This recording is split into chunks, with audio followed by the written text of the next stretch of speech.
હવે આપણે આ જે 2.12નો વિભાગ છે એમાં આપણે જે અત્યાર સુધી નિયમો શીખ્યા એ હવે ખાસ બે વસ્તુને જ લાગુ કરીને એમાં ઉપયોગ કરીને કરે છે. એટલે એમાં બીજું નવું કશું નથી. પહેલાં આપણે ખાલી માધ્યમ 1 અને માધ્યમ 2 એવી જ વાતો કરતા હતા કે માધ્યમ 1ની સાથે માધ્યમ 2 સરખાવો.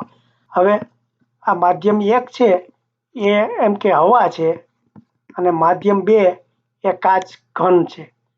એટલે લંબ ઘન એટલે આવડો આવી રીતે આમ કાચનો ઘન હોય ને આવી વસ્તુ એ કાચનો એવો ઘન છે માધ્યમ 2.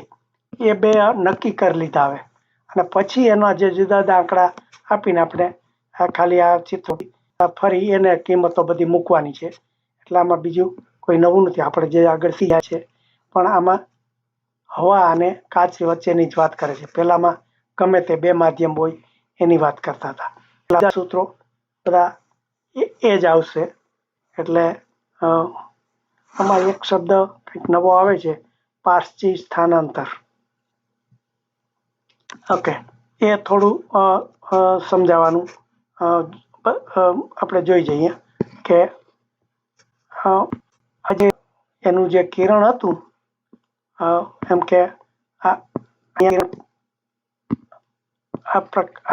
હવામાં અહીંયા કિરણ હતું, પછી ત્યાંથી કાચમાં એટલું ત્રાંસું થયું, પછી પાછું હવામાં આવ્યું, તો આપણને આમ લાગશે કે આ કિરણ આમ જ આવતું હોવું જોઈએ, એને બદલે અહીંયા આવતું હોય લાગશે. એટલે આ જે સીધું જવું જોઈતું હતું એને બદલે આટલું જે ખસી ગયું, આ જે અંતર ખસી ગયું એને એણે નવું નામ આપ્યું કે પારસી સ્થાનાંતર. સ્થાનાંતર ખસવું, સ્થળનું અંતર, અને પારસી એટલે સમાંતર. એટલે સમાંતરે જેટલું ખસે એ આજે આ CD જે છે આ જો તમે સમજાવ્યું હશે તમે કેવી રીતે આવ્યું. એટલે કેટલું ખસે છે અને જો નિર્ગમન પામે છે એવો શબ્દ વાપરો છે. એટલે આ બધા શબ્દો, નિર્ગમન એટલે ખસવું.